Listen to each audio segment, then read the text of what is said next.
Shalom, bienvenidos hermanos, saludos a todos y a cada uno de ustedes.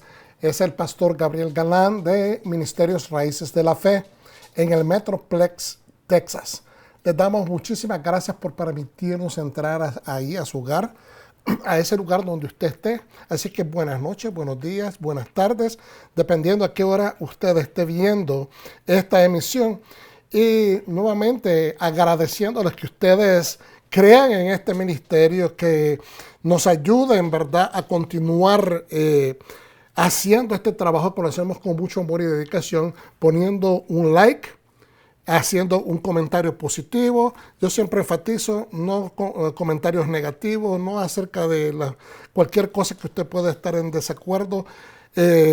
Creemos que podemos estar en desacuerdo, pero también creemos poder llegar a ese consenso de que podemos estar en desacuerdo sin tener polémica, porque lo que estamos buscando es edificarnos juntos, estudiar juntos. Todos estamos en la transición, en el conocimiento, en el aprendizaje. Y ese aprendizaje no para. Todos los días, cada semana también. Yo, como un maestro, ¿verdad? No me considero un gran maestro, pero sí, esto es lo que hago desde hace más o menos 12, 13 años de mi vida, y he venido aprendiendo. He tenido que venir a veces cambiando, haciendo ciertas, digamos, no retracciones, pero correcciones, ¿ok?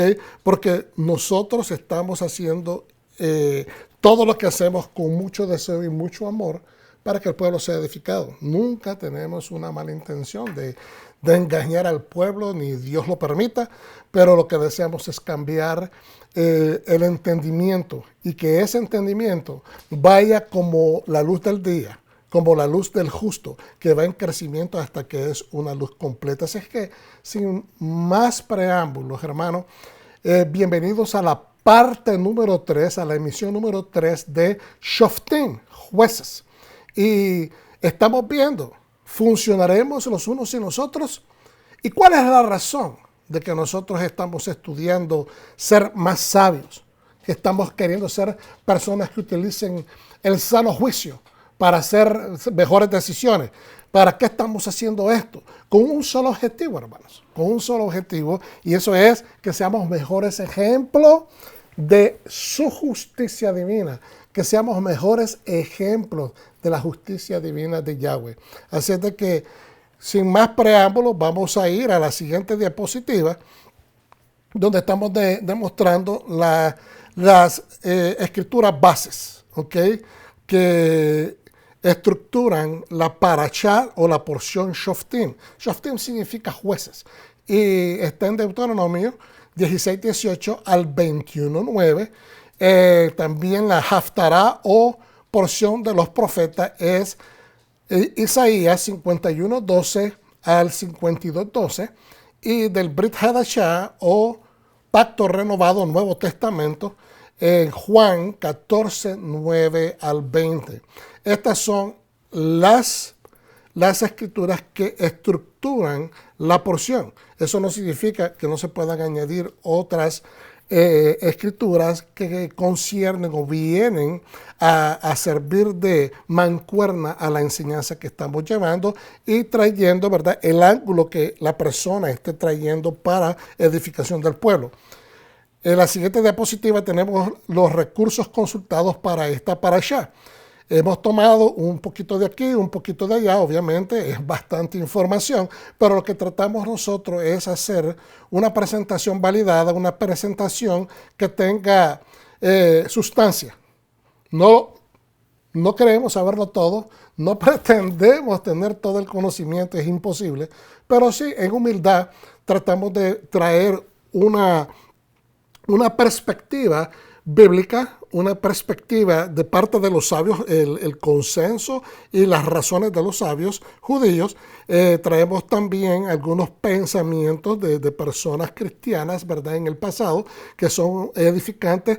También complementamos con los estudios del antiguo Medio Oriente para nosotros tener una base de poder entender contextualizadamente las Escrituras y obviamente lo que el Espíritu le está hablando a la iglesia o al cuerpo del Mesías hoy.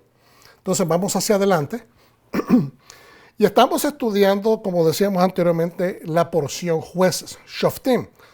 Y está en Deuteronomio 16 y aquí tengo esta parte donde, ¿verdad? Estoy cortando nada más esta frase, como lo hemos venido repitiendo en las últimas emisiones. Deuteronomio 16, 20a, la justicia seguirás. Eso es lo que estamos buscando. ¿Por qué el Eterno nos da esa receta? ¿Por qué nos da esa instrucción?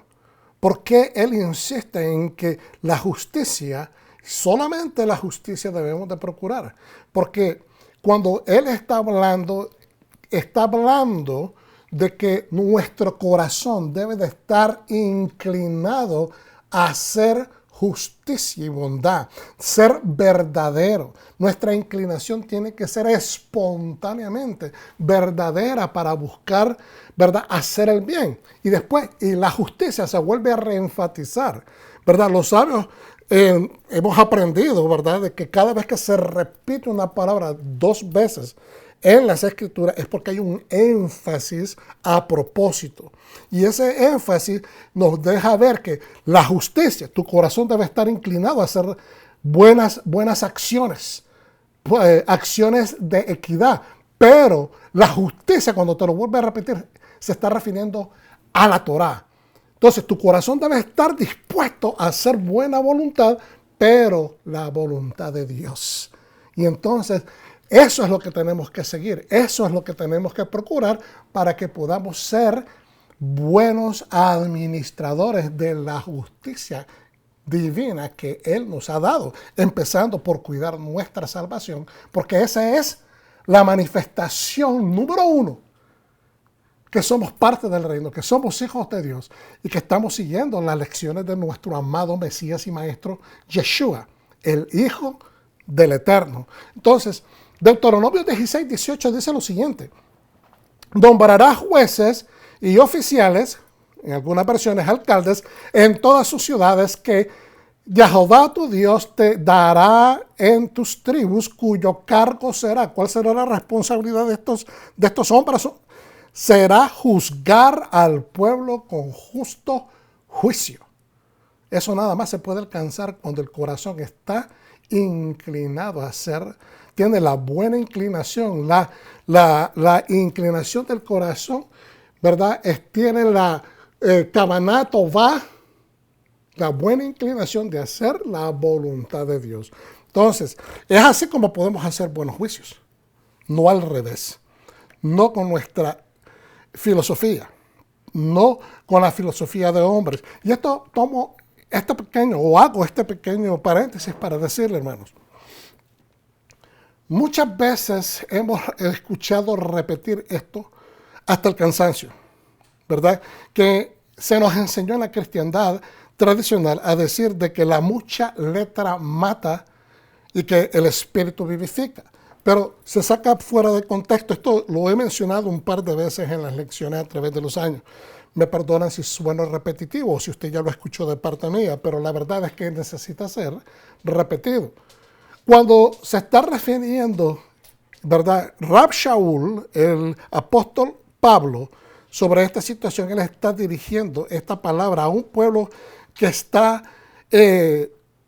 bastante preocupado porque no saben qué hacer. Están siendo influenciados por la condición de ser un pueblo que ha sido conquistado, está debajo del pie de Roma y al mismo tiempo bajo de una influencia sociocultural grecorromana del helenismo. Entonces, si ustedes estudian un poquito de historia, se van a dar cuenta, ¿verdad?, de todos estos oradores, los grandes oradores griegos, los grandes oradores romanos, el discurso, ¿verdad? Las narrativas tendían a ser bien envueltas, bien empapadas de mucho léxico, mucho vocabulario, diríamos palabrerías, pero realmente no podemos utilizar esos términos despectivos porque hay mucha sabiduría. Inclusive los sabios judíos, como Maimónides, cita inclusive a Aristóteles en algunos de los escritos en el Talmud, dejando saber de que ciertas cosas que dice el hombre son buenas. No todo, ¿verdad? Pero a eso es lo que se está refiriendo Pablo, que hay mucha retórica humana, mucha sabiduría humana. No es que sea mala, pero está tan envuelta con muchas palabras, dibujando, ¿verdad? Dándole sabor, poniendo paisajes en la narrativa, o podríamos decir paisajes literarios, ensalzando, amenizando la lectura, de que se olvidan a veces del punto. Entonces, lo que está diciendo es que Dios habla directamente al punto. Nos hace cortar con todo el wild goose chase, nos dicen en inglés, o sea, la carrera de estar detrás de tanta cosa. Entonces, el Espíritu nos lleva a la vida. No nos lleva al trabajo arduo de tratar de explicar tantas cosas cuando hay una palabra ya establecida, probada, comprobada, refinada, milenaria, que es la palabra del Eterno. Entonces, a eso es a lo que se refiere. No se está refiriendo a que no debemos de estudiar. No se está refiriendo a que debemos de declinar la educación. Por favor, eso es inaudito. Yo creo que todos nosotros en nuestros hogares les decimos a nuestros hijos que deben de estudiar. Entonces, ¿por qué declinar el estudio meritorio y necesario de la palabra de Dios? Es inaudito. Entonces, a veces nos contradecimos diciendo cosas que no tienen sentido. Pero acá, con la palabra shoftim, que significa jueces, tenemos que usar nuestro juicio. Y tenemos que a veces empezar a cuestionar las enseñanzas tradicionales. Y usted dirá, ¿pero por qué?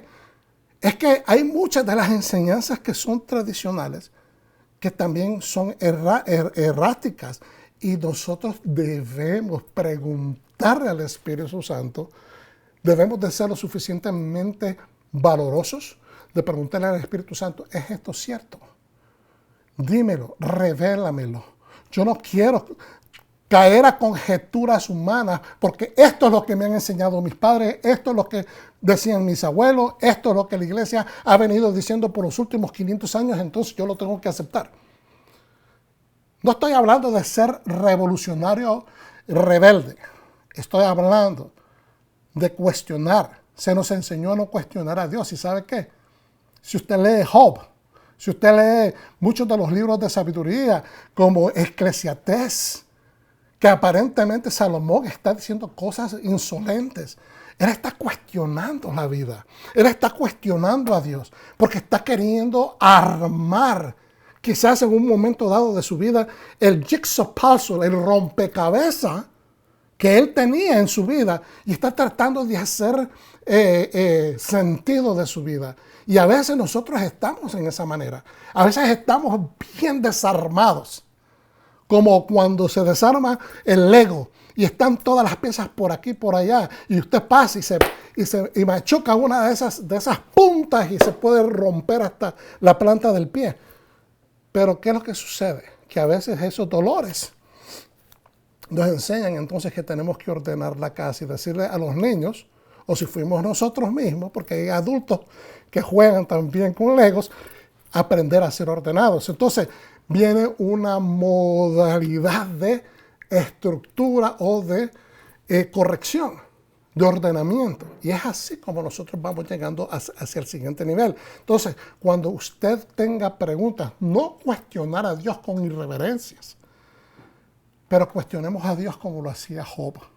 Cuestionemos a Dios con reverencia, con temor, para que el Espíritu de la Santidad, y ahora en el nombre de Yeshua, nuestro Mesías, nuestro Salvador, todo lo que pidamos al Padre nos lo va a dar ciertamente la sabiduría, ciertamente el sano juicio.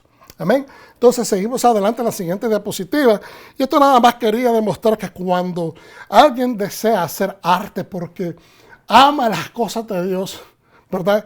Usted ama hacer la voluntad de Dios. Usted puede pintar, escribir un poema, escribir una canción, compartir las cosas del Eterno. Ahora que estamos a punto de entrar al tiempo de las fiestas solemnes de otoño, pues entonces es un tiempo tremendo para compartir no solamente la palabra de Dios, pero compartir la alegría, el entendimiento de la Torá en referencias. ¿Qué significan estas fiestas?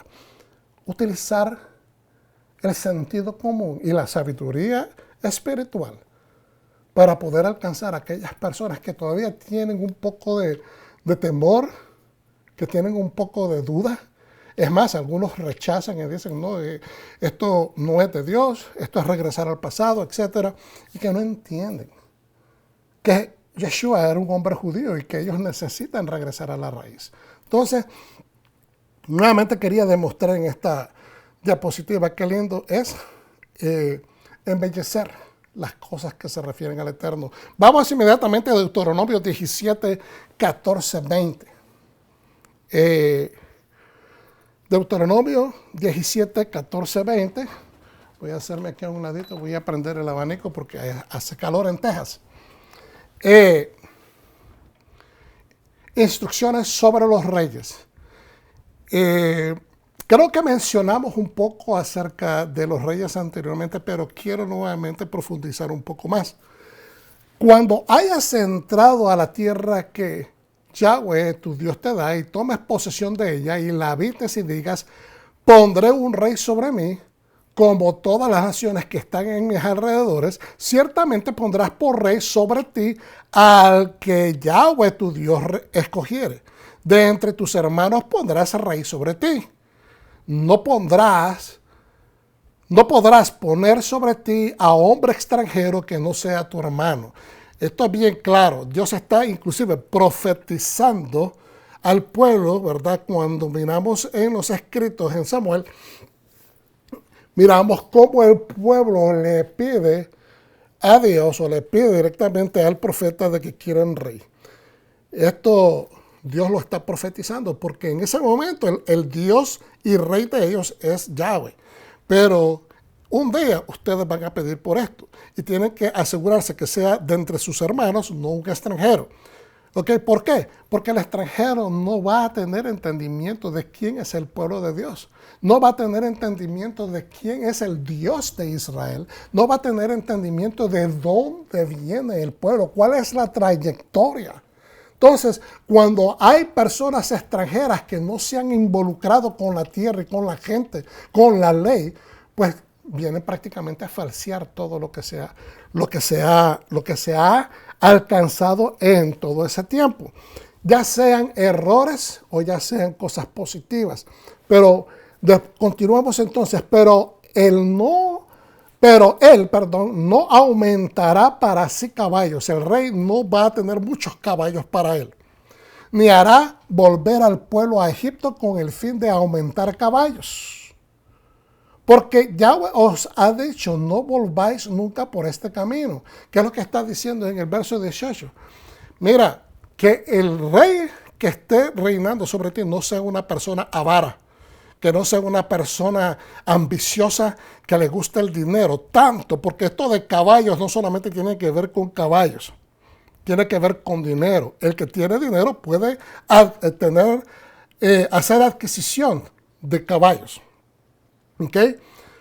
Hoy en día, el que tiene mucho dinero puede tener muchos juguetes, muchos carros, ¿verdad? De último modelo y deportivos, etcétera. Eso es lo que hacen muchos ricachones como pasatiempo o que coleccionan vehículos de diferentes tipos. Entonces, pero él no aumentará para sí caballos, riquezas, ¿ok? Ni hará volver al pueblo a Egipto con el fin de aumentar caballos. En otras palabras, que no va a vender al pueblo, que no va a hacer contratos o pactos con otros reyes, especialmente de Egipto en específico, ¿verdad? Para que así él pueda enriquecerse y hacer de que el pueblo vuelva, y esto es que no es que el pueblo va a regresar, pero que vuelva en esclavitud, que sean sometidos a esclavitud. A eso es lo que se está refiriendo. Entonces, porque Yahweh os ha dicho, no volváis nunca por ese camino. Porque Yahweh te lo ha dicho, no volváis nunca por ese camino, hermanos y hermanas en Cristo, hermanos y hermanas en Yeshua HaMashiach. No vuelvas de regreso al lodo de donde te sacó, al lodo cenagoso de donde te extrajo Yeshua el Mesías, de donde trajo la santa, perfecta y pura voluntad del Eterno, y su gracia te fue dispensada a través del Hijo Santo para que vivas una vida y la tengas esa vida en abundancia. Él no vino a condenarte, sino que vino a salvar al mundo. Así es de que es importante que entendamos, nuestra responsabilidad, como ustedes pueden ver ahí, es del pueblo. Es de aquel que ha recibido la salvación y la libertad. No podemos regresar. ¿Ve? Y entonces eso es lo que me encanta de estudiar la Torah, porque miro de que Yeshua no se está inventando una posición, una actitud o una decisión de él mismo, sino que él está poniendo en efecto todo lo que dice la Torah. Ni tomará para sí muchas mujeres para que su corazón no se desvíe, ni plata ni oro amontonará para sí en abundancia. Y nosotros podemos testificar a través de las lecturas de los santos escritos de que le pasó a Salomón. Salomón era un hombre justo. Salomón era el hijo de David, el rey David. Salomón fue bendecido. Salomón tenía un corazón grande para hacer la voluntad de Dios. Y miramos sus oraciones, miramos la dedicación del templo, miramos la opulencia y la riqueza, todo lo que él hizo para agradar a su Padre Celestial, al Dios de Israel. Pero terminó falseando su caminar porque trajo a su casa muchas mujeres, demasiadas. 300 esposas y 700 concubinas, eso es completamente desproporcionado. Y yo sé de que él trató de hacer conexiones, pactos con otras para traer paz, etc. O sea, muchas de las decisiones de ellos, a veces la gente no entiende acerca de las relaciones en los tiempos antiguos. Los reyes hacían estas concesiones con otros reinos para promover paz, para tener influencias, ¿verdad? Pero fue demasiado. Y eso le trajo que estas mujeres, muchas de ellas traían a sus dioses y lo contaminaron con este tipo de adoración a ídolos. Y afectó al pueblo, lo afectó a él, afectó su reino. Entonces, en el versículo 18, y cuando se sienta sobre el trono de su reino, entonces escribirá para sí en un libro una copia de esta ley. Él va a escribir, va a copiar una copia de esta ley. Él tiene que darse la tarea. Tal vez no directamente él, pero el escriba que está al lado de él va a dedicarse. Y si lo tomamos directamente, me disculpan que no hice más investigación a fondo de esto, pero lo que implica es que se tiene que dar la tarea de estudiar la Torah. Una copia del original que está al cuidado de los sacerdotes levitas. En otras palabras, tiene que ser bajo la supervisión del sacerdocio, porque ellos tienen en su poder la copia principal de la cual él va a tomar y va a hacer otra copia para él. Y la tendrá consigo, la tiene que tener con él y la leerá en él todos los días de su vida y leerá en ese libro todos los días de su vida para que aprenda a temer a Yahweh. Hermano, la gente dice hoy en día, yo temo a Dios. Yo sigo sus mandamientos. Mucha gente no utiliza ese término, déjeme corregir. Mucha gente dice, yo amo a Dios, yo sirvo a Dios. Pero entonces, para servir, yo entiendo que si yo soy un empleado en cualquier organización, ahí para ese empleado, antes que le den el contrato, ¿verdad? Antes que esa persona sea empleado, le dan una orientación y después que todo le enseñan, después que pasó la entrevista, le dan la orientación, tiene que firmar los papeles. Y hasta cuando se firman esos papeles que realmente él ha pasado a ser parte de esa organización. Entonces, pero para esa posición hay una descripción del trabajo. Y él tiene que seguir la secuencia de esa descripción. cuáles son sus responsabilidades. Entonces esa persona para servir en esa compañía tiene que aplicarse a esas directrices. Pues de igual manera nosotros en este país, que es un país demócrata, seguimos leyes. Si no seguimos esas leyes nos va mal, nos metemos en problemas con la justicia. Pues de igual manera en el reino de Dios hay leyes. Entonces, ¿cómo podemos decir servir a Dios si no seguimos un código que Él ha establecido? Pues entonces ¿cómo vamos a hacer para entender lo que Dios desea de nosotros y de nuestra vida? Pues debemos de leer, ¿verdad? Aprender. En ese libro aprenderemos a temer a Yahweh, nuestro Dios. En este caso le dice, para que Él lea en Él todos los días de su vida, para que aprenda a temer a Yahweh su Dios, para guardar todas las palabras de esta ley y estos estatutos para ponerlos por obra. Muchas veces citamos a Josué capítulo 1, ¿verdad? Cuando el Eterno le dice, le está hablando a Josué, bueno, ya Moisés ya murió, ahora te toca a ti tomar la batuta, estoy parafraseando, y le dice, solo te mando que seas valiente, que no temas ni desmayes, porque Yahweh estará contigo donde quiera que tú vayas.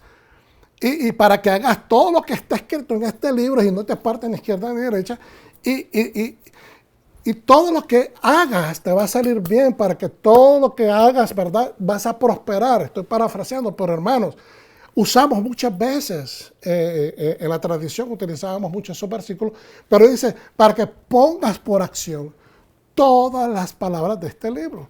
Y entonces, ¿cómo podemos utilizar eso y inmediatamente descuartizar esa parte o leerlo? Lo utilizamos como una palabra hermosa, pero automáticamente decimos, bueno, pero la ley no. Entonces, la parte del libro que está diciendo para que pongas en efecto todas estas palabras, ¿dónde queda? ¿Será que Dios habla así exclusivamente de ciertas partes de la Biblia? Entonces es aquí donde nosotros tenemos que cuestionar las enseñanzas que a veces son, ¿cómo diríamos? Ambivalentes. Hay muchas enseñanzas ambivalentes. Ya decía el profeta que heredaremos muchas enseñanzas infructuosas o más directamente, dicen otras versiones, enseñanzas mentirosas. O muchas mentiras hemos heredado de nuestros padres. Entonces, tenemos que aprender a no desechar la palabra de Dios, sino que tomarla, abrazarla y hacerla efectiva. ¿Cómo? Practicándola para que comprobemos por nosotros mismos, no por cuentos ajenos, no por boca ajena, para que comprobemos que ese pacto se cumple en nuestra vida, porque es palabra de Dios.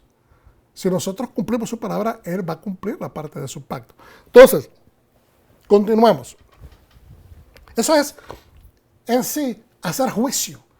Hacer sano juicio es deliberar en tu cabeza, pensar estas cosas. Poner una cosa con la otra y traer y cuestionar aquellas cosas que suenan ambivalentes. A veces suenan turbias, raras. Y como, o sea, a mí me generaban cuestiones. Tenía que cuestionarlas. Entonces, verso 19. Y lo tendrá consigo y leerá en él todos los días. Ya leímos eso, vamos a saltar al 20. Para que no se eleve su corazón. Entonces, ¿cuál es el objetivo de aprender la palabra de esta ley y todos sus estatutos y ponerlos por obra? ¿Cuál es el objetivo de hacer todo eso? Para que no se eleve su corazón sobre sus hermanos. Hoy en día escuchamos mucha enseñanza de yoísmo. Yo. Hoy escuchamos o miramos mucha gente en Facebook, imagen, mi imagen, cómo me miro, qué bonito. Mucha imagen, ¿ok? Y pierden la objetividad, porque a veces se mira el nivel de vanidad. Y sueno criticón, no hermano, estoy hablando la palabra de Dios. Dios no quiere que seamos personas que nos jactemos, que seamos orgullosos o que enseñemos enseñanzas que digan, bueno, si te hacen esta, pues acá, o sea, son como enseñanzas conflictivas que no demuestran el amor. No quiero entrar para repetir cosas, pero prácticamente que no demuestran amor, que no demuestran paciencia, que no demuestran un poco de sufrimiento. Y usted dirá, ¿a qué se refiere? Dios no quiere que suframos. No, ciertamente Dios no desea que suframos. Pero pasar vicisitudes, sufrimientos, accidentes, enfermedades en la vida es parte de vivir. Esa es parte de vivir. Eso es así como nosotros tomamos cohesivamente interés en mejorar nuestra vida y también interés en mejorarlo. De no volver a cometer los errores que cometimos antes, pero no necesariamente a enseñar a ser selectivos, a ser descalificadores de personas y a hacer excepciones de personas, porque mucho se da eso hoy en día en las iglesias, que en vez de ser el cuerpo del Mesías, lo que están es estableciendo un social club, un club social donde se seleccionan quién pertenece al clique. Y eso es abominable, porque Dios te lo dice muchas veces. No puedes hacer excepción de personas. No puedes hacer excepción de personas. Es cierto que a veces hay personas que son bastante insolentes y entonces hay que a veces quedarse callado, hay que a veces evitar, pero no nosotros como personas cristianas, como personas mesiánicas, como personas creyentes en el Mesías, darnos a la tarea de enseñar al pueblo a que sean o sea, que el carácter se refine de una manera que sea punitiva, de desquite con las personas. Especialmente ahorita que vamos a entrar a las fiestas solemnes de otoño, es tiempo de hacer teshuvá, es tiempo de arrepentirnos, es tiempo de utilizar el sentido común, el juicio, para saber que Dios quiere que utilicemos el juicio, sabiendo que nosotros cometemos faltas. Hay mucha gente que dicen que Jesucristo los ha perdonado. Y dicen, Él me perdona y yo aplico la sangre de Yeshua en mi vida y ya está. No es así. No es así, porque el corazón que no demuestra arrepentimiento, el corazón que no demuestra ser una persona que entiende que su naturaleza humana a diario, lo está empujando hacia el pecado, lo hace pensar cosas pecaminosas, lo hace hablar a veces desear cosas que no debe desear, que ha faltado pues, que ha faltado al Mesías, a su pacto con el Eterno, porque ha sido débil. Y entonces, si nosotros, dice la palabra bien claramente, que aquel que dice que no ha pecado, está haciendo a Dios mentiroso. Entonces, ¿estamos haciendo a Dios mentirosos nosotros? Nos hace falta, cometemos falta. Entonces necesitamos arrepentirnos y reconocer que Él nos ha limpiado y esa sangre está lista para esparcirse sobre nosotros, pero tenemos que venir con el corazón arrepentido, reconociendo que necesitamos al Mesías, que nuestra necesidad va a ser hasta el momento que Él regrese y seamos transformados de esto corruptible, por eso, porque somos todavía corruptibles, a algo incorruptible.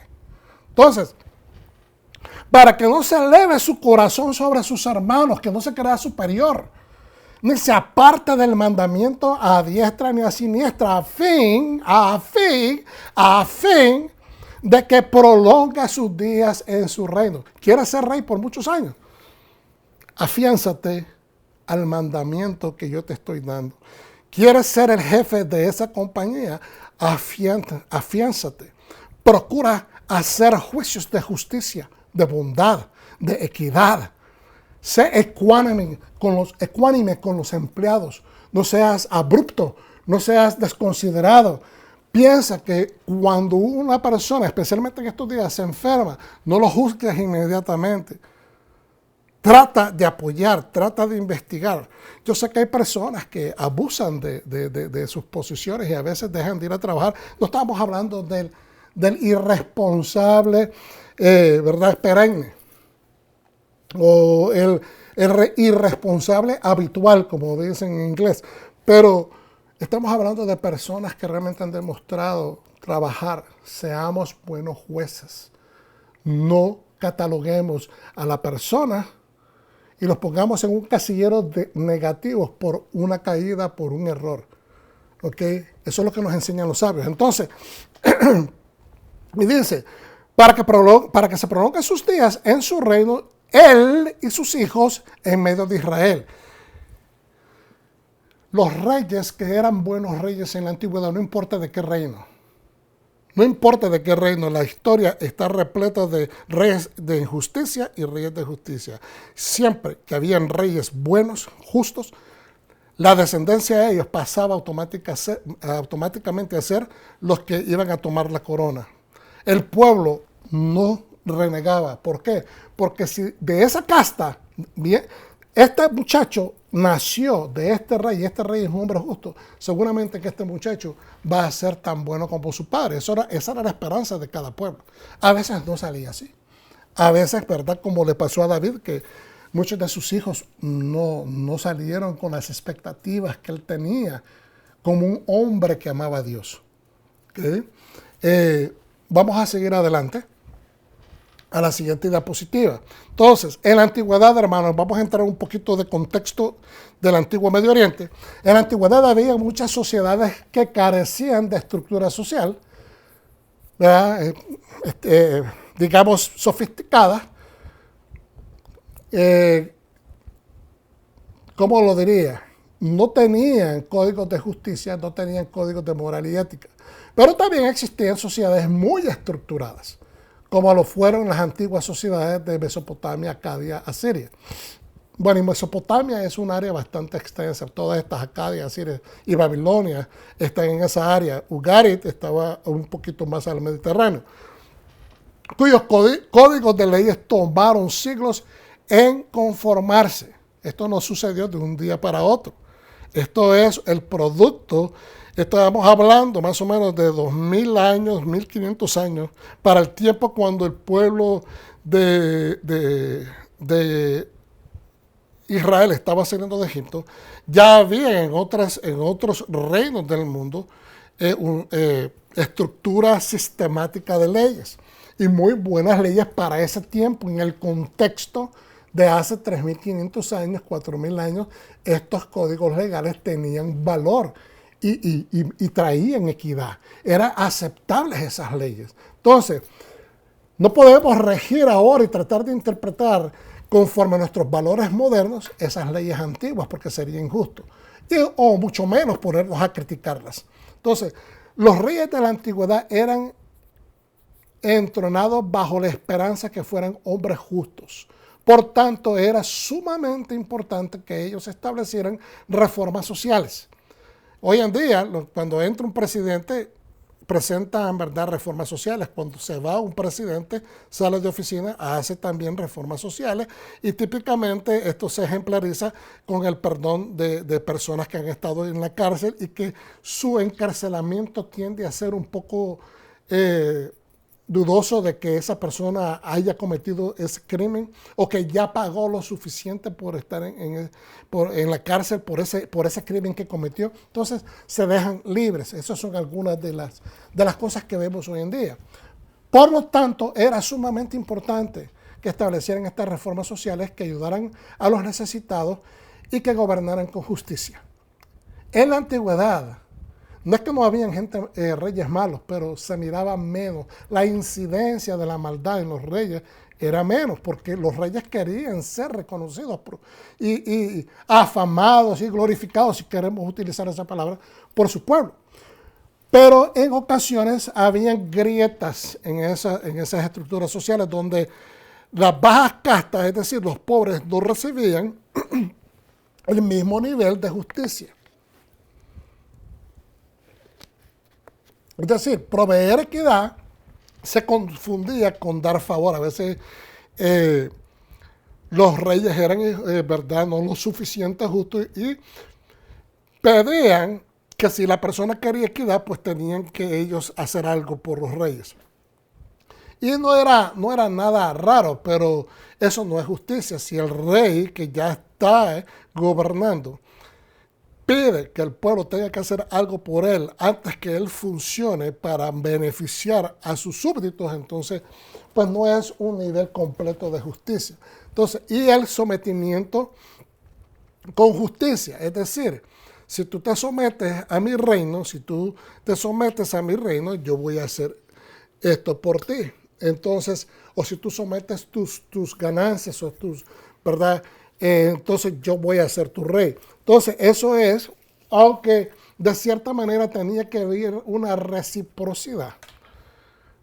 Hacerlo, digamos, de una manera que no es igual, porque si el pobre ya está siendo pobre y está afectado por esa condición social, pues el tratar de darle al reino más, pues le afecta su calidad de vida. Entonces, pero habían obviamente reyes que trataban de hacer más allá de lo necesario, más allá de lo que se esperaba de ellos, ¿verdad? Y esto es como Dios está estableciendo entonces, después cuando aparece el pueblo de Dios, cuando Dios aparece en el monte Sinaí y entrega, ¿verdad?, la Torá a su pueblo, Él está elevando ese nivel de justicia, de equidad y de no hacer transacciones insólitas o transacciones raras o que son faltas de equidad.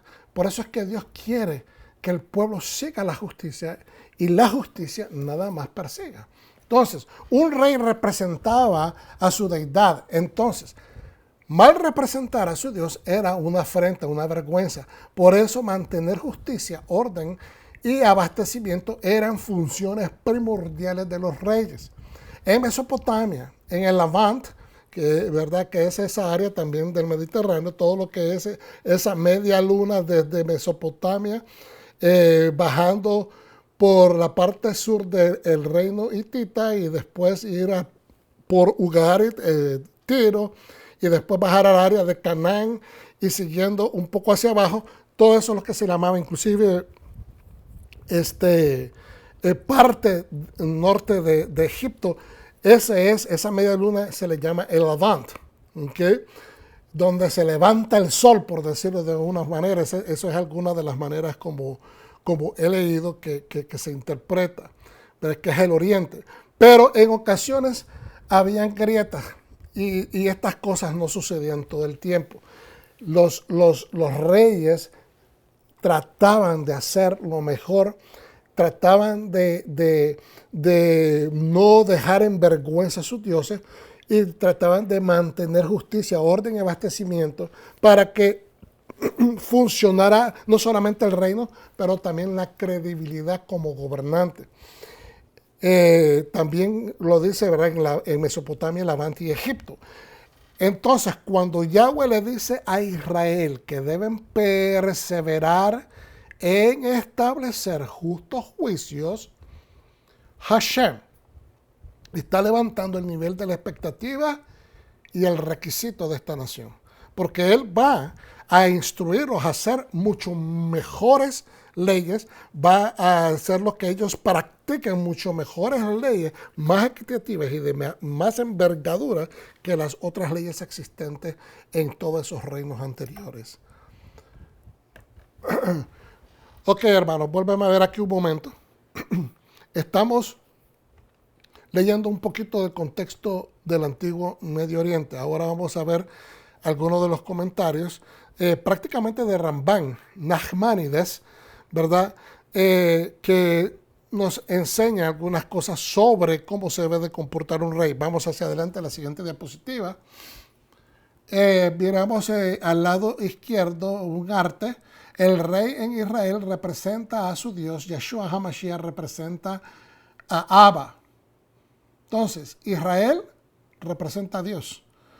Cuando apareció el Mesías, Yeshua, él estaba representando a su Padre. Él repetía y confirmaba estas exclamaciones constantemente. Yo no vine a representarme a mí. Yo no vine a hacer mi voluntad. Yo vine a hacer la voluntad de mi Padre. Entonces, aquí tenemos cierto arte, el rey y el tonto. Y más abajo, el rey arrogante. Hay reyes que deciden perder el tiempo en la corte. Mucho entretenimiento. mucha divagación o no hacer cosas importantes. Mucha fiesta, mucho banquete, mucha borrachera, mucho entretenimiento y los tontos, como se les llama en algunas traducciones, ¿verdad? De estas personas que entretenían, hacían cosas mágicas, etcétera, eran para entretener. Y eso Dios no quiere, que un rey esté perdiendo el tiempo. Y también el rey arrogante, Dios no desea que una persona esté sentado en el trono simplemente para arrojar arrogancias a su pueblo, minimizarlo, disminuirlo, apachurrarlo o aplastarlo. Pero no es así con vosotros, dice. Antes el mayor entre vosotros hágase como el menor y el que dirige como el que sirve. Eso está en Lucas 22, 26. Y esto es Yeshua hablando cuando vino una madre a pedirle que pusiera, ¿verdad? Está en diferentes formas en los evangelios, pero esta es en sólido lo que está sucediendo. La madre viene y le pide que uno de sus hijos lo ponga a la derecha y el otro a su izquierda cuando él suba a su reino. Y entonces él le dice, los reyes en la tierra, ¿verdad?, abusan y manipulan a la gente. Pero no así con vosotros va a ser. Antes el mayor entre vosotros hágase como el menor. El que sea más poderoso entre ustedes, hágase humilde. Y el que dirige, el que sea el director, que trabaje como un siervo, que se entregue a hacer el bien comunitario. Rambán entonces nos dice, nos elucida que en capítulo 17, 14, 20 de Deuteronomio, en estos versos, la Torah prohíbe a un rey que desarrolle una actitud de cabeza caliente, sublevada o de arrogancia. Y por tanto, con este precedente, podemos inferir que para otros, si esto es para el rey, para otros, es decir, el resto del pueblo, es aún más prohibido adoptar este sentido de superioridad, pues es en cualquier caso inapropiado. Yo pondría un paréntesis ahí y diría muy inapropiado. Rambán continúa, este es Nachmanides. Los versos en sí son una advertencia para aquel que ya ha sido exaltado. Esta es una advertencia para una persona que ya tiene una oficina elevada. Ya el rey tiene la posición máxima de la nación. ¿Okay? Esto es una advertencia para aquel que ya ha recibido o ha sido exaltado y glorificado. Que tenga un corazón humilde para con todos sus hermanos. Quienes debido a subtítulo, a su título, debería haber sido ahí, no subtítulo, que debido a su título nobiliario como rey, y su oficio, sus hermanos fueron ya hechos súbditos de él. Por lo tanto, si ya son súbditos, ¿por qué vas a aplastarlos? Ya están debajo de tu autoridad. Entonces, Proverbios 16:5 dice, antes de entrar a eso, como pastores, como morés, como líderes de una organización, una congregación, nosotros no estamos llamados a tratar de una manera inferior a los hermanos, al pueblo. Nosotros no estamos llamados a gritarles o a utilizar los púlpitos de catapultas para abrir nuestro corazón y arrojar nuestros enojos, nuestras insuficiencias, porque tal vez no han hecho lo que deberían de hacer, sino que debe de ser todo coordinado con amor, con justicia, con paz, pero más que todo con el buen consejo de la palabra de nuestro Padre Celestial. La Torah tiene instrucciones para todo. Ya hemos sabido, ¿no?, que el mismo Pablo nos dice que toda la palabra es buena. Toda. Y cuando él se estaba refiriendo a toda la palabra, el Nuevo Testamento no estaba escrito. Muchas personas pierden de enfoque esta verdad. Que el apóstol Pablo, Rav Shaul, cuando está diciéndole eso a sus estudiantes, no está diciendo, no estaba refiriéndose a las palabras de lo que nosotros entendemos hoy como el Nuevo Testamento o el Pacto Renovado. Él está refiriéndose a la Torá, a los escritos santos y a los profetas. Tenemos que tomar eso en perspectiva. Entonces, toda la palabra es buena para enseñar. Ahora, Proverbios 16:5 dice, todo corazón altivo es una abominación para Hashem, para Yahweh. Es una abominación. Él mismo nos dice de que a veces, o sea, Dios se aparta del altivo, Dios se aleja del altivo y se acerca al humilde. Entonces, Rambán continúa diciendo, el creerse o jactarse mucho es considerado vergonzoso, petulante y en desprecio irreverente a Dios. Fíjense bien, cuando usted está insultando a un hermano de puro gusto porque simplemente usted desea hacerlo de esa manera, porque tiene una posición, no digo usted, pero la persona que hace eso, ¿ok? No solamente está despreciando a esa persona, pero está insultando a Dios. Está siendo irreverente para con Dios, especialmente porque al que más se le da, más se le requiere. Si es una persona que tiene educación y tiene educación como líder, para ser líder en una congregación, maestro, rabino, pastor, moré, entonces usted está siendo irreverente al Señor, que es su rey soberano. Aún viniendo de un rey, es irreverencia a Dios. Pues la gloria, exaltación y alabanza le pertenecen solamente a Él.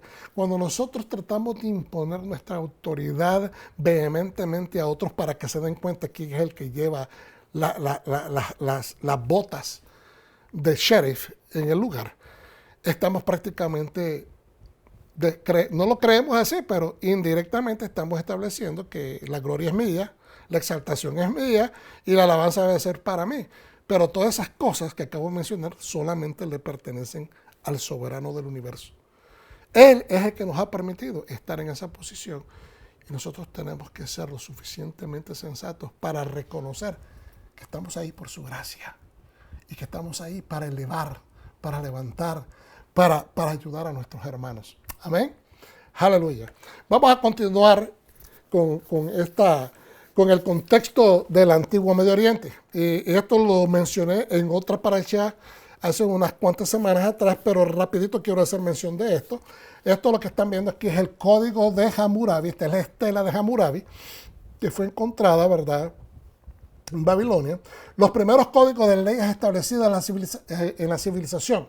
Las primeras leyes en historias documentadas en estelas y tablillas cuneiformes que datan de muchísimos años, y no sé por qué ahí se me cortó la escritura, pero algunos datan de 2000, 1500 años antes de la manifestación de la Torá.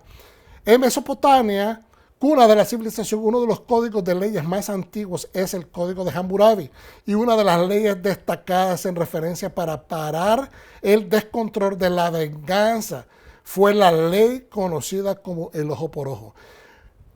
En la antigüedad se decidió que se necesitaba una ley para parar este desenfreno que existía por el desquite, la venganza. La gente, o sea, los reinos pasaban familias contra familias matándose entre sí, y eso afectaba a los reinos, porque a la hora de tratar de reunirlos para ir a combatir contra otro reino o para defender su reino, pues era un problema.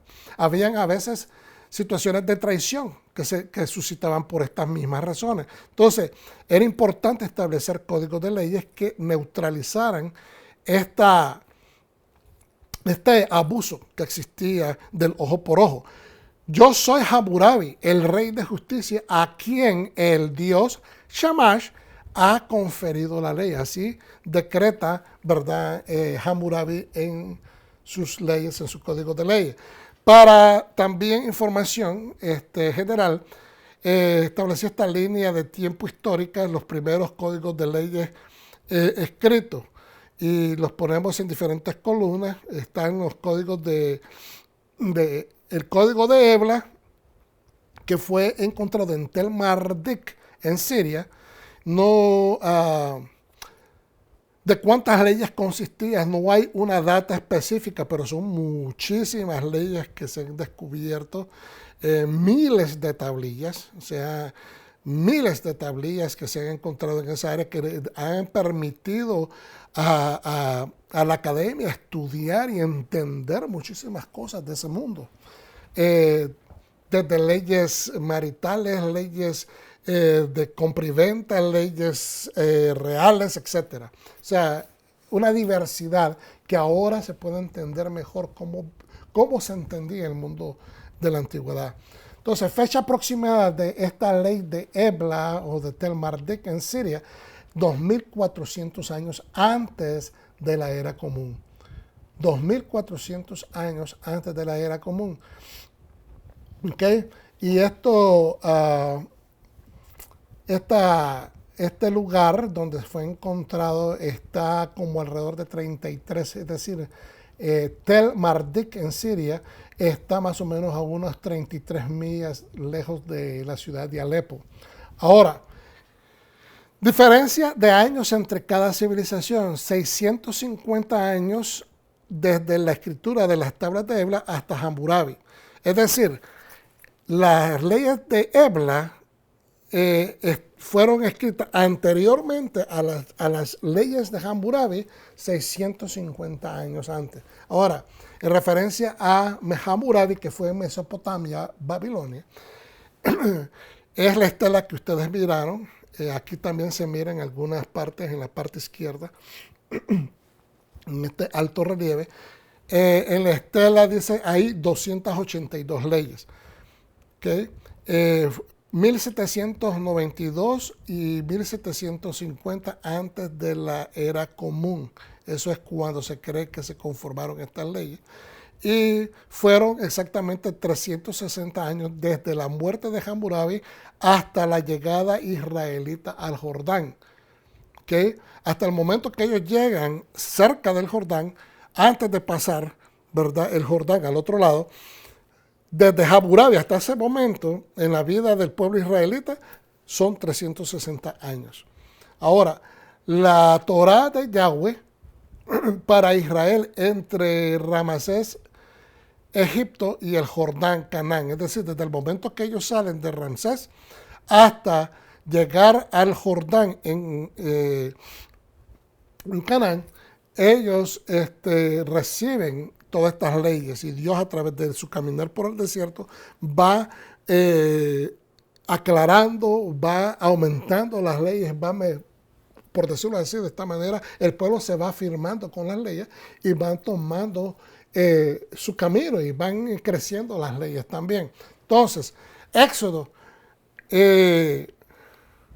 1350 antes de Cristo frente al Jordán 1390, porque estamos contando los 40 años, es decir, se entiende que el Éxodo se inicia en el año 1350. Esta es una fecha que muchos eruditos, la mayor parte, están de acuerdo. Hay otros que dicen que fue para 1250, hay otros que dicen que fue tal vez para 1400. Hay siempre una diferencia en estas fechas, no está nada escrito en piedra, así es que cada vez que usted se encuentre algunas fechas que hay una diferencia, no se alarme, simplemente entienda que nadie tiene, nadie tiene el ojo puesto en el pasado. Nosotros no estábamos ahí, lo único que tenemos es la evidencia científica y de acuerdo a las pruebas del carbono 14, esto es lo que más o menos algunos de estas cosas o que se han encontrado nos dejan saber la fecha de más o menos cuándo. Ahora, y desde la fecha de los escritos de Ebla hasta Israel frente al Jordán hay aproximadamente 1090 a 1100 años de diferencia. Es decir, las leyes de Ebla fueron creadas por el hombre, fueron establecidas por el hombre antes que Dios le diera las leyes al pueblo de Israel. Entonces la gente a veces cuando uno enseña estas cosas dice, ¿qué es lo que está diciendo Pastor Gabriel? Que Dios es segundo. No, hermano, no estamos diciendo que Dios es segundo. Que Dios, por su maravilloso amor y gracia, al ver que el hombre está tratando de hacer cosas positivas con las leyes, pero esas leyes todavía necesitaban ser pulidas más, ¿ok? Se dio la tarea de crear una nación donde Él entregara las leyes celestiales, que son las justas, las verdaderas, las santas, las perfectas, para que se engendrara una nación que sería el ejemplo para el resto de la humanidad. Entonces, usted dirá, pero es que el pueblo de Israel falló. Bueno, nosotros también fallamos. El pueblo cristiano falla todos los días. Y muchas veces, perdón que lo voy a decir, pero lo tengo que decir, a veces fallamos en nuestro criterio. A veces fallamos porque creemos saberlo todo, creemos saber más que el judío, que es a quien se le entregó la palabra y son los que la han estado estudiando por 3.500 años. Y nosotros nos hemos dedicado simplemente a hacer cambios, a decir qué tomar, qué no tomamos, qué aplicar, qué no aplicar, y eso no es así.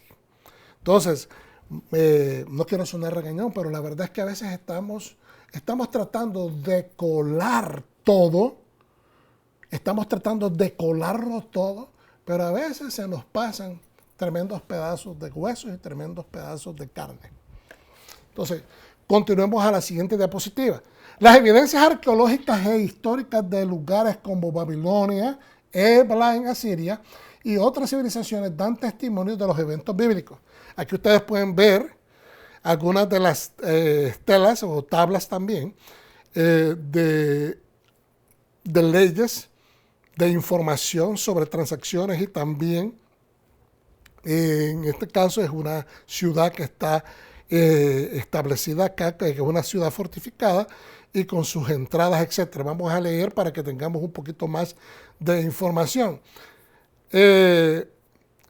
A la caída de Babilonia, los medos y los persas, en Daniel 5, 30, 31, se toma toda esta información y se le llama a esta piedra el cilindro de Ciro. Más abajo, miramos que en la Universidad de Roma, Paolo Mattei, en 1964 y 1975, estas piedras o estas tablas cuneiformes fueron encontradas en Ebla. Excuse me. Las tabletas de Ebla son el tipo de descubrimiento con el que sueñan todos los estudiosos. Imagínense que usted ande buscando cosas para entender la antigüedad y de repente se encuentra con un almacén, por decirlo de esa manera, un depósito de 15,000 tablillas o algo por el estilo, y esto tiene información de tantas transacciones. Es como que encontraron el depósito de la alcaldía, donde están toda la documentación de las transacciones, de las propiedades, de muchas cosas que suceden a nivel gubernamental y también civil. Datan de aproximadamente 2.400 años antes de Cristo hasta aproximadamente el 2.250 antes de Cristo, época de la destrucción de Ebla. Esta es la ciudad que ustedes están viendo al lado izquierdo en la parte de abajo. Muchos de los textos históricos pueden relacionarse con otros registros conocidos, incluido el Antiguo Testamento. Incluyen nombres personales, nombres geográficos, listas de animales, peces, aves, profesiones y nombres de funcionarios. Los textos literarios incluyen mitos, encantamientos, colecciones de proverbios e himnos a varios dioses, muchos que se mencionan en la literatura babilónica de época posterior. Edictos reales y códigos legales de importancia son parte de esta gran colección o gran hallazgo. Qué interesante, hermano. Imagínense que para un erudito o un estudioso del contexto antiguo, del Medio Oriente, encontrarse con esto, no solamente representa un hallazgo sin paralelos, pero el poder entender el funcionamiento de una sociedad a la cual nosotros no tenemos ni rastro de cómo entender. Tenemos muchas evidencias arqueológicas, pero cómo trabajaba la gente, cómo pensaba la gente, cómo vivían, qué eran los intereses, qué eran los desintereses, qué eran las cosas que les preocupaban como como seres humanos. Todas estas cosas han sido encontradas en estas tablillas. Y eso es un patrimonio a la humanidad porque podemos estudiarnos a nosotros mismos de dónde venimos. Usted dirá, bueno, pero que yo soy de América o de así, pero el origen de todas las civilizaciones está en Mesopotamia, es ahí donde se empezó a desarrollar todo. Algunos otros tienen diferencias de pensamiento de que el origen es en África. No vamos a discutir ese punto hoy porque eso no es la lección, pero estamos hablando por qué Pastor Galán está leyendo todas estas cosas sobre la antigüedad. Porque los reyes fueron los que empezaron a establecer, uno, leyes que estructuraran, ¿verdad?, sus reinos, a su gente, tener una mejor forma de gobierno, de gobernar a la gente, de traer orden, justicia, promover la economía, y dentro de ese promover de economía, entonces se vio la necesidad de escribir, de tener control de los almacenamientos, y entonces la escritura pasó a ser el método de cómo esta información se documentaba. Y de ahí, entonces, se desarrolló de ser simplemente una necesidad para documentar todo lo que un pueblo acumulaba y tener control de calidad sobre todas estas cosas. Entonces pasó a ser la manera de comunicación y después internacionalmente, porque los reinos empezaron a estudiar cómo escribir la escritura cuneiforme, y eso a través del mundo antiguo fue la lengua magna, por decirlo de esa manera. Todo el mundo, todos los reinos hablaban diferentes idiomas, pero se ecualizaban todos al mismo tiempo leyendo la escritura cuneiforme. Qué interesante, ¿no? Eso nos deja saber que estaban pensando con justos juicios, utilizando la capacidad, el entendimiento, utilizando la información y al mismo tiempo pensando cómo utilizar todas estas cosas de una manera sabia para beneficio comunitario, en este caso para el beneficio de sus reinos. Eso lo hace un pensador, eso lo hace una mente que es de juez. Cuando digo de juez, no, ya hemos explicado y voy a seguirlo recalcando, no me refiero simplemente a aquel que está detrás de un buró dictando sentencias sobre un caso criminal. Estamos hablando de hacer sentido común, tomar decisiones sobre cosas que van a mejorar la calidad de vida de tu familia, de tu vida individual o de un pueblo. Entonces, continuamos hacia adelante. Las tablillas incluyen vocabularios sumerios eblaítas o de Ebla, con miles de palabras traducidas. Las tablillas también revelan una lengua antigua denominada paleocananea, que estaba estrechamente relacionado con el hebreo y el fenicio antiguo, ¿verdad?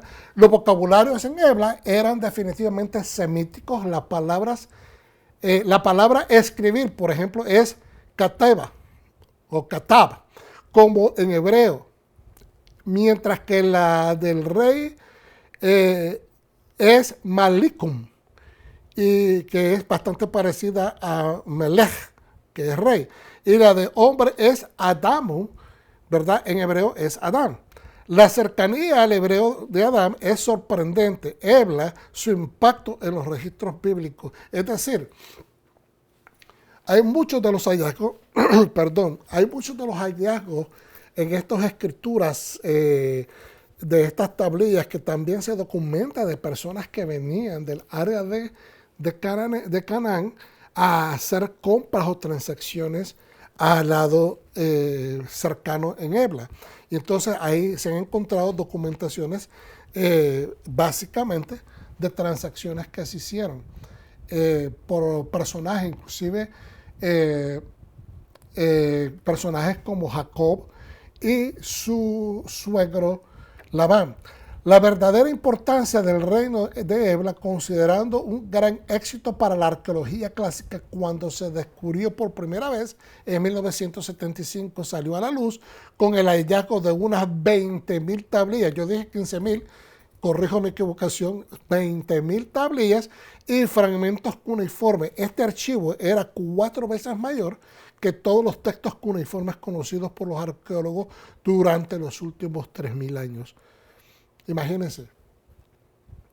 Es como que de repente uno se encuentra con una computadora, ¿verdad? Digamos que en el futuro no deseo esas cosas, ¿verdad? Pero vamos a ponernos a pensar modernamente.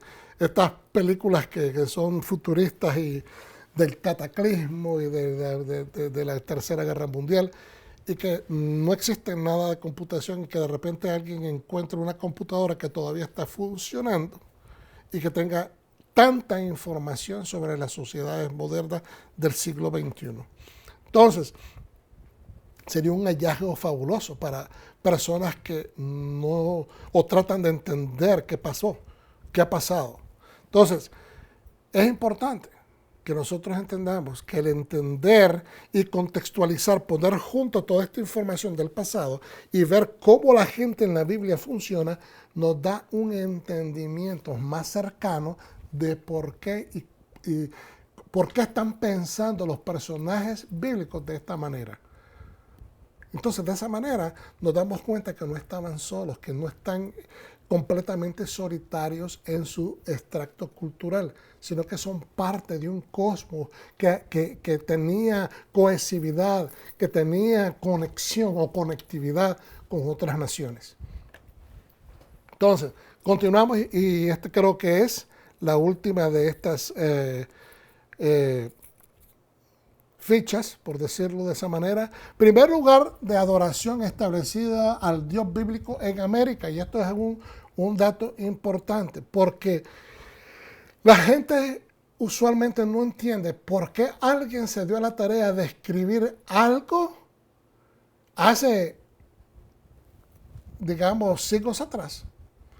Se dio a la tarea de escribir algo porque le pareció que era importante y dejó eso. Puede ser por una marca, para marcar un lugar, o puede ser porque quiso dejar un legado, porque quiso dejar una evidencia. Entonces, todas estas cuestiones son cosas que nosotros nos trae a la mente hoy en día. ¿Por qué eso está en medio de un desierto, en un lugar en los Estados Unidos?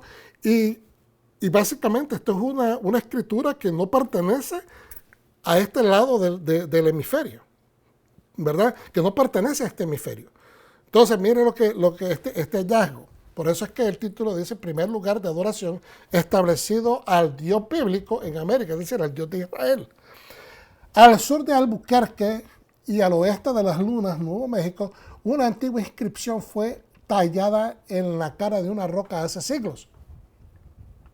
Es el texto de los 10 mandamientos, escrito en paleohebreo, que es la forma de escritura hebrea que se usó durante aproximadamente un periodo de 1000 años que finalizó alrededor de 500 años antes de Cristo. ¿Llegarían israelitas en algún momento antes del 500 antes de Cristo a América? Esa es una pregunta que se hacen los eruditos. Yo me la hago también. ¿Será posible que llegaron hasta acá israelitas y se dieron a la tarea de escribir esto? Porque dice de que esta escritura se utilizó por lo menos 1000 años antes de verdad, por lo menos por un periodo de 1000 años. Y este periodo finalizó en el 500 años, en el año 500 antes de Cristo. ¿Llegarían israelitas en algún momento antes del 500 antes de Cristo a América? El Santo de Israel condujo colonias de Israel, de israelitas justos a este nuevo continente antes de la destrucción de Jerusalén y la dispersión babilónica que ocurrió aproximadamente en el 587 a.C. El erudito de Harvard, Robert Pfeiffer, dice eso, o sea, establece esa pregunta. Pfeiffer es un experto en lenguas semíticas. Concluyó que la misteriosa inscripción estaba escrita en forma paleohebrea y parafraseaba los 10 mandamientos. No lo decía exactamente, pero la parafraseaba. Entonces, la pregunta que se está haciendo fue antes, más anterior a 500 años antes de Cristo. sería aún mucho antes que estas personas vinieron a América, porque es en paleohebreo. Y esto no se utilizaba como una manera de comunicación hasta 500 años antes de Yeshua. Entonces, es una buena pregunta, porque ¿cuál es el objetivo? ¿Cuál es la mentalidad? ¿Qué deliberó esa persona en su mente para dejar esta herencia? Y podemos divagar. No quiero decirles mis conclusiones, pero quiero que usted se cuestione. Qué interesante, ¿no? Que en Albuquerque, en Nuevo México, los Estados Unidos de Norteamérica, hay una evidencia que personas, posiblemente israelitas, transitaron por ahí hace 2500 años. Entonces, primer lugar de adoración, continuamos. Yo soy Yahweh, dice, tu Dios que te saqué de la tierra. Comenzó la traducción de Pfeiffer. No habrá para ellos dioses ajenos delante de mí. Los eruditos hebreos como Cyrus Gordon de la Universidad Brandeis, cerca de Boston, ha avalado su autenticidad. Ahora, yo creo que mal pronuncié esto del nombre de la universidad. Brandois, será que se pronuncia porque parece que es francés.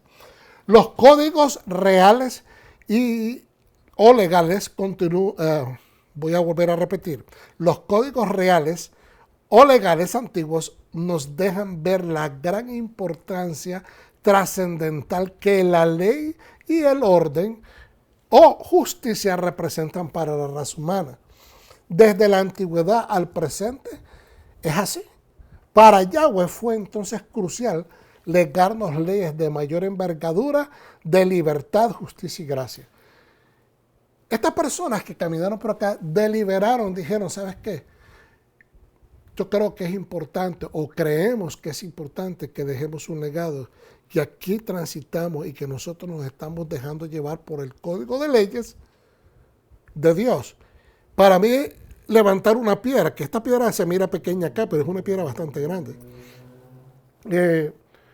Están diciendo, Dios reina acá. Esa es la manera como yo lo interpreto. Dios está reinando sus 10 mandamientos, porque el código de Hammurabi y muchos de los reyes antiguos que tenían sus códigos de leyes levantaban esos pilares o esas estelas a las entradas de sus reinos para que la gente que llegaba pudiera leer y se dieran cuenta, se notificaran de las leyes que imperaban en ese lugar, para que ellos se condujeran de esa manera y no incurrieran en problemas con la ley. Entonces, aquí estas personas están estableciendo, es mi forma de pensar, quizás usted esté en desacuerdo, quizás simplemente lo quisieron dejar como una evidencia que por aquí pasamos, pero creo que cuando una persona que conoce la ley de Dios y sabe la importancia que representa, toma la decisión de dejar esto, especialmente en una tierra lejana a Israel, al otro lado de los océanos. Entonces, me parece que esa persona está pretendiendo, usando su juicio de que él quiere establecer la presencia de Dios en este nuevo lugar, en esta nueva tierra. Estos algunos de otros artículos que han sido encontrados. Mire qué bien tallado y qué trabajo más espléndido son estas piezas arqueológicas. Bueno, Deuteronomio 18, 10, 11 dice lo siguiente.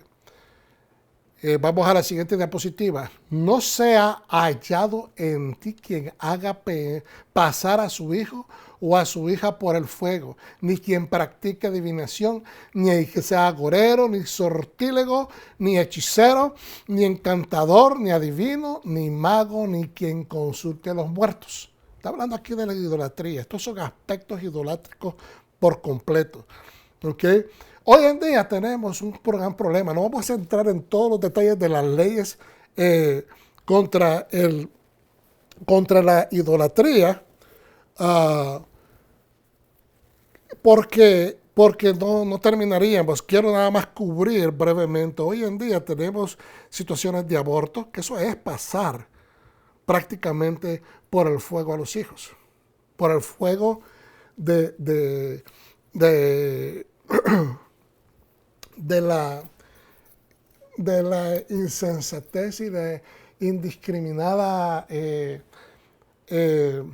no tener remordimiento de que una persona que concibe una vida, ¿okay?, en su vientre, porque tuvo, digamos, una relación fugaz, porque tuvo una irresponsabilidad, y entonces ahora vaya a deshacerse de esta criatura de una manera tan horrible como es descuartizar su cuerpo.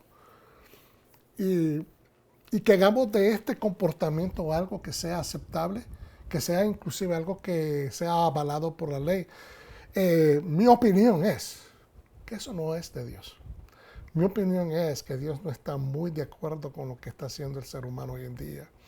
Y esto tiene que ver con esta forma de autoidolatría.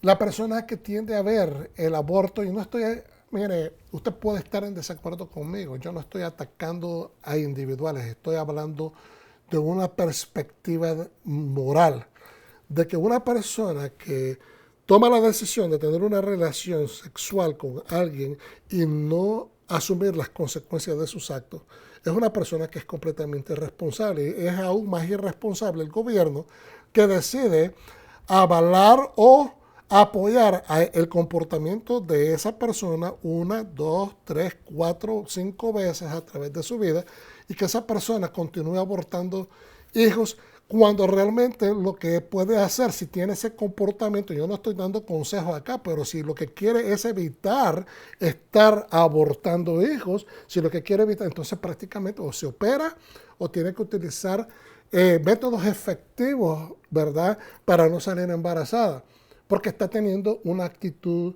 que es irresponsable. Pero que el gobierno que esté pagando por eso consistentemente es aún más irresponsable. Creo que hemos perdido la brújula como civilización en el sentido de hacer a las personas que tomen responsabilidad por sus actos. Fíjese bien, en China la gente no tiene la habilidad de tener varios hijos. Y aquí en América o en otros países desarrollados de Occidente, hay personas que los descuartizan. Y eso es pasar a los hijos por el fuego, ¿verdad?, de los dioses paganos. Eso es utilizar a los hijos como que si fueran leña. ¿Okay? Yo cometí la falta, ahora tengo que calentarme, entonces tengo que utilizar la leña y vamos a quemarla. Vamos a deshacernos de ella, porque el propósito de la leña es calentar, el propósito de la leña es hacer fuego. Entonces, no importa mi acción, la manera más fácil es deshacerme del peso o de la responsabilidad. Entonces, hay quienes que practican adivinación, no quiero entrar en mucho porque esto es bien claro. Hoy en día encontramos muchas personas todavía que son creyentes, creyendo en zodíacos, creyendo en psíquicos, leyéndose la mano. Y yo sé que esto se menciona muy a menudo y es repetitivo, pero tenemos que hacer punto de escucharlo, punto de repetirlo, porque esto todavía se da. La gente cae porque tienen curiosidad. El ser humano hoy en día está más propenso a indagar, preguntar, querer saber el futuro. Ellos quieren saber qué va a pasar mañana. El ser humano hoy quiere saber qué va a pasar mañana. ¿Cómo voy a estar mañana? ¿Tendré o no tendré? Todas esas cosas le dan como una falsa seguridad, es la palabra que estaba buscando. Y las personas que son hechiceras, las personas que son encantadores, adivinos, magos, y no me refiero a los magos que se le hacen con los niños para entretener a los niños, estoy hablando de personas que inclusive con su sabiduría, porque la palabra mago viene de magi, que es sabio, maestro, ¿ok?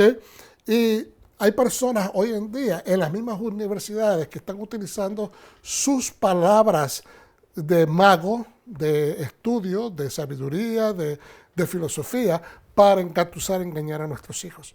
Y tenemos que tener cuidado. Hoy Estuve recientemente platicando con un amigo que en su casa decidieron enseñarle a sus hijos en casa porque están luchando contra estos currículos que están tan llenos de perversiones y de enseñanzas que son contradictorias a lo que nosotros creemos. Entonces yo aplaudo cualquier padre de familia u hogar creyente que tome esa decisión porque es importante. Ahora, Lucas 16, 13 al 15 dice, ningún siervo puede ser esclavo de dos amos, porque o aborrecerá al primero y amará al segundo, o despreciará al segundo y será leal al primero. No puede ser esclavo, me gusta esa palabra porque no puede ser siervo, dice la mayor parte de las versiones, pero Rab Shaul, el apóstol Pablo, nos dice que nosotros antes éramos esclavos del pecado, pero ahora somos esclavos de Cristo. Entonces, no puede ser esclavo tanto de Dios como del dinero, o de Mamón, que es el Baal de las riquezas. Los Perushim, los fariseos, oyeron todo esto y como eran amantes del dinero, se burlaron de él y le dijo, ustedes se hacen ver justos ante los demás, pero Dios conoce sus corazones. Lo que la gente estima es una abominación ante Dios. A veces nuestros criterios, lo que nosotros estimamos importante, lo que nosotros pensamos que es recto, lo que nosotros creemos que está correcto, ¿okay? Y yo no quiero cambiar porque yo sé que yo estoy bien, yo sé que yo no soy mala persona, yo sé que Dios me entiende. Pues esa persona a veces ese criterio que no quiere cambiar y se está autojustificando es una abominación para Dios.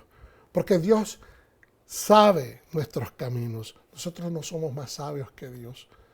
Por eso es que las leyes divinas fueron entregadas, porque son de mucho más capacidad, de un entendimiento mucho más alto.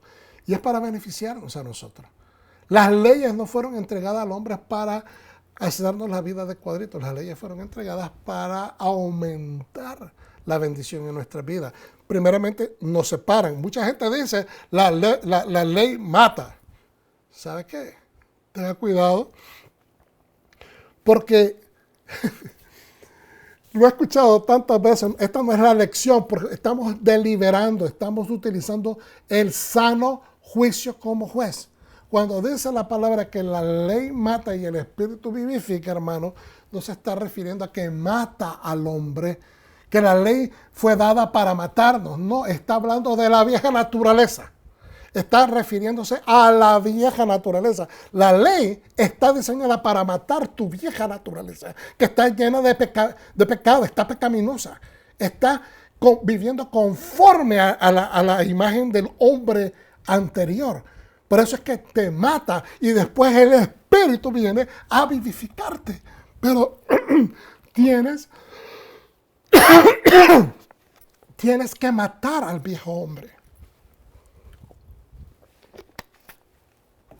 Por eso es que Pablo con bonitas palabras nos dice que nos debemos de desvestir del viejo hombre que está viciado con pecado.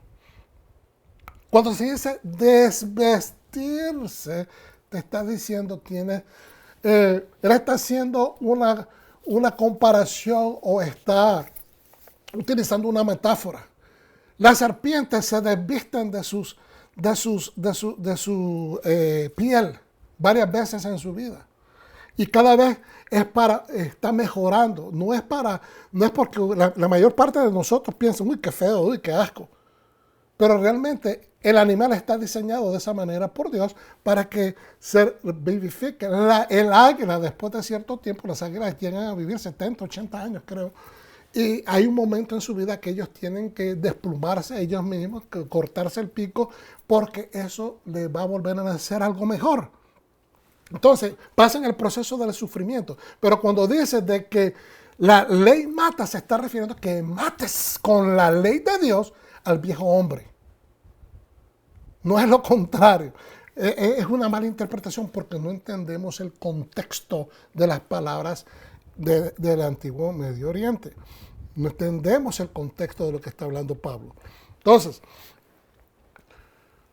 Continuemos a la siguiente diapositiva. Justos juicios literalmente implica que al escuchar el testimonio se haga de tal manera que la decisión judicial sea con rectitud.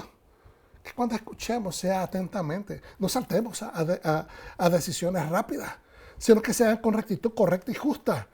El juez no debe ser indulgente o sobretolerante, permisivo o alcahueta, ¿verdad? Que no sea tolerantes con uno y duros con otro o estrictísimos con otros también. Esto Esforno lo dice basado en Quesubos 46a. Perdón.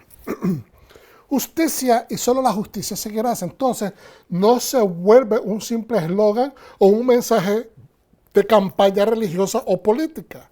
No se trata de un disfraz, hermano. Cuando decimos la justicia y solo la justicia seguirás, no es para que nos disfracemos de justo, sino para que seamos justicia viva. ¿Verdad?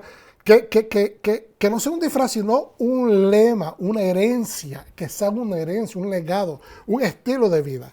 Es un orden de ejemplo que comienza por la casa, por mi familia, empieza conmigo. Pero mi familia no va a echar para adelante si yo, el líder, el juez, el pensador en la casa, ¿okay? Y mi esposa, que es el alguacil, no estamos caminando juntos. Y en armonía, en referencia a quién es, o de quién es quién, ¿ok? ¿Quién es el shofet y quién es el choter? ¿Quién es el pensador, quién es el juez o quién es el choter? Ya hablamos en la emisión anterior de que el cambiar los roles a veces, que a veces es necesario hacerlo, no significa que tú, como hombre, dejas de ser el líder en tu casa. Si ustedes hablan y se llegan a ese consenso y ese entendimiento, porque el modelo de estructura de un hogar, el que lo define Dios, lo define la palabra y está bien claro. ¿Okay? No podemos ir cambiando el sistema porque entonces estamos haciendo exactamente lo que el hombre ha hecho por los últimos 2000 años, estar cambiando las leyes de Dios. El hombre es la imagen de Dios y la mujer es la imagen del hombre. Y así lo estableció Dios. Los dos tenemos que servir sometidos unos al otro, sirviendo al Mesías, porque haciendo las cosas de esa manera, no vamos a errar, sino que vamos a atinarle. Entonces, Sedak Tirdof se refiere que cuando apuntemos jueces en sus posiciones, seleccionemos a aquellos que sean los candidatos más aptos. Por eso le digo, si en su casa su esposa es mejor administrador, pues déjela que administre la economía de la casa. De todas maneras, Proverbios 31 es como la describe. Entonces, si es mejor administradora, déjela que administre. ¿Por qué? Porque estamos escogiendo el mejor candidato para esa posición, la persona más apta. Si usted es mejor maestro, usted enseñará a los hijos. Si usted es mejor cocinero, cocine. Eso no significa que usted está denigrando su papel como hombre. Esas son tradiciones. Ya hablamos suficiente sobre eso. Ahora, para juzgar con rectitud, usted juzgue el reino que usted está estableciendo con su esposa en su casa. Ese es el reino de ustedes y está copiando el reino de Dios. Está yendo a la dirección, está tomando el modelo de la voluntad de Dios. ¿Okay? Aunque ustedes no tengan otras características dignas como juez, aunque ustedes no tengan todos los requisitos, la gente siempre quiere tenerlo todo.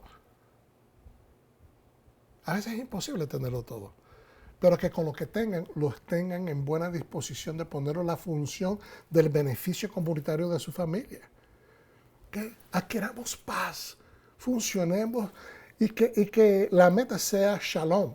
Que como ser completos en referencia a posesiones materiales o a apariencias físicas. A veces la gente está divagando en estas cosas.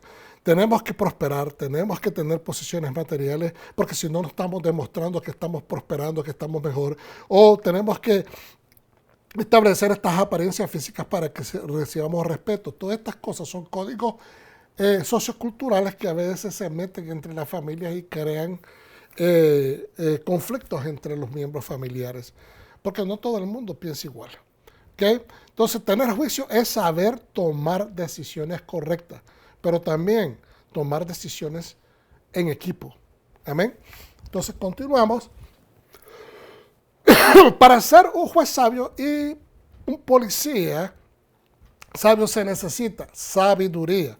¿Qué es sabiduría, hermano? Conjunto de conocimientos amplios y profundos que se adquieren mediante el estudio o la experiencia. Es conocimiento amplio, ¿verdad? Y profundo. Es conocimiento, es entendimiento, ¿okay? Es estudio, pero más que todo es experiencia. Es así, dice, es la calidad de tener experiencia, conocimiento y buen juicio, ¿verdad? Que es la cualidad de ser sabio. Facultad de las personas para actuar con sensatez, prudencia o acierto. Solamente pensando con sabiduría, hermanos, alcanzamos justo juicio. Si usted no aplica el conocimiento, no piensa lo que va a decir, no se ajusta a códigos de ética, de equidad, de justicia, entonces no va a tener resultados sabios. Ahora, si usted empieza a pensar con sabiduría, lograremos hacer justos juicios. Especialmente, someta su mente, sus decisiones a la voluntad del Eterno. Él le va a garantizar que sus decisiones sean correctas. Ahora, si no se puede operar ni en casa, si usted no hace este procedimiento de lo que acabamos de explicar, no se puede operar ni en la casa, entonces en organizaciones, ni gobierno. Si no hay líderes pensadores, jueces, oficiales, ejecutores y policías, entonces hay descontrol. No se puede operar en ningún lugar si nosotros no lo tenemos, si no lo hemos adquirido, si no lo estamos pensando, si no lo estamos aplicando. No se puede poner en función en casa, ni en el trabajo, ni en el gobierno, ni como líderes podemos alcanzar nuestras metas porque tenemos que seguir la dirección que el Padre nos da en su Torá. La Torá es primordial, la Torá es nuestra dirección. Es la que apunta para que demos al blanco. Amén. Entonces, un juez o una jueza, persona que tiene autoridad para juzgar, sentenciar y es responsable de la aplicación de la ley. El juez o la jueza hace por medio de una orden judicial que se cumplan las reglas regidas por la corte. Ahora, el policía es la persona o agencia, ¿verdad? Porque llamamos al individual policía, pero también a toda la jefatura es la policía. Es la fuerza civil de un estado, es una agencia responsable de la prevención y detención de delitos y el mantenimiento del orden público, por ejemplo, la fuerza policial. Tiene la autoridad y el deber de mantener la ley y el orden dentro de una jurisdicción, área o evento asignado. Hace guardia de esa persona, protege, defiende, patrulla, controla, regula y asegura el área que le ha sido asignada. Pero ahora, hoy en día, miramos que mucha gente cuestiona al policía, inclusive los insultan y quieren policiar al policía. Les quieren decir lo que tienen que hacer. Por eso es que han habido tanta violencia desarrollada, porque no estamos funcionando dentro de la estructura de obediencia. El policía no es el sumo gobernante de nuestra nación, pero representa la autoridad que le ha sido delegada. Entonces tenemos que respetar. Si un policía te para, tienes que ser cortés, cordial y seguir sus instrucciones en vez de cuestionar y empezar a insultar. Esto es lo que hace un creyente, no lo opuesto. Por eso es que se están desarrollando tantas cosas negativas. El policía vigila y ejecuta acciones de protección, guardando a un individuo, familia o ciudad de cualquier amenaza que rompe la ley. También ejecuta la orden emitida por un juez. Si usted dirá, pastor, ¿por qué me está explicando eso? Si nosotros lo sabemos, es que lo que pasa es que es necesario mencionarlos porque es importante que nosotros le demos estas estructuras de conocimiento a nuestros hijos, que platiquemos con ellos a la hora que comemos, que platiquemos con ellos cuando estemos en nuestras actividades, que le hagamos entender que aunque el mundo se está comportando de esta manera, nuestro juicio como jueces, nuestro juicio como alguaciles y oficiales, porque nosotros somos mandados a establecer una manera diferente de función y también a ejecutar lo que Dios nos manda hacer. Entonces, tenemos que enseñarle a nuestros hijos a ser diferentes, no dejarse influenciar por status quo, ni por compañeros en la escuela, ni por tratar de hacerse populares, sino que deben de seguir las instrucciones que han sido establecidas en la Torá, en las Santas Escrituras, en nuestro hogar. Es decir, que adopten la cultura de la familia, que es la cultura de Dios. Ya continuamos hacia adelante, ya estamos a punto de terminar. En Jueces capítulo 4 del 1 al 5, después de la muerte de Ahod, los hijos de Israel volvieron a hacer lo malo ante los ojos de Yahweh, y Adonai los vendió en manos de Jabín, rey de Canaán. Eso de los vendió, no es que Dios los dio en venta, sino que los dejó a la merced de su voluntad. Y Jabín, rey de Canaán, era el que estaba afectándoles, dominándoles en esa área, y se los dejó porque el pueblo estaba desobediente, el cual Jabín, rey de Canaán, el cual reinó en Azor, y el capitán de su ejército se llamaba Sísara, el cual habitaba en Jeroset Goim. Quiero hacer la salvedad que en la emisión anterior yo hablé de los héroes bíblicos y mencioné a Sísara queriendo mencionar, aleluya, al que vino a ayudar a Débora, que fue Barak. Así que me perdonen, quiero hacer esa salvedad, que a veces uno dice, habla rápido y equivoca las personas o los personajes. Entonces, y el capitán de su ejército se llamaba Sísara, el cual habitaba en Haruset Goim. Entonces los hijos de Israel clamaron a Hashem porque aquel tenía 900 carros herrados. Eran carretas de hierro jaladas por caballos, y habían oprimido con crueldad a los hijos de Israel por 20 años. Gobernaba en aquel tiempo en Israel una mujer, Débora, profetisa, mujer de Lapidot, y acostumbraba sentarse bajo la palmera de Débora entre Ramá y Betel, en el monte de Efraín. Es bien claro, entre Ramá y Betel, en el monte de Efraín. En ese monte es que estaba ella operando, tenía su corte a la intemperie. Y los hijos de Israel subían a ella a juicio. Dice acá en Proverbios 11:30, el fruto del justo es el árbol de la vida, y uno que es sabio salva vida. El juez delibera pensamientos precisos para mejorar su vida, mejorar la vida de su familia, mejorar la vida de su comunidad, de su nación. Es para salvar vidas. Nosotros tenemos que aprender a ser mejores jueces para salvar vidas, para cambiar vidas, para que Dios, nuestro Salvador, nuestro Libertador, nuestro Mesías Yeshua, que pagó el precio por esa libertad, estén agradados con nosotros, para que su Santo Espíritu, su presencia, esté con nosotros y nos siga guiando en el camino a través de esta vida que nos presenta suficientes retos. Hasta aquí voy a llegar, hermanos. Vamos a continuar con Débora en la siguiente emisión. El Eterno les bendiga, les guarde y les mantenga bendecidos y protegidos de toda enfermedad. En el nombre de Yeshua, nuestro Mesías, se despide de ustedes el pastor Gabriel Galán de Ministerios Raíces de la Fe. Hasta pronto. Shalom. Gracias por estar con nosotros.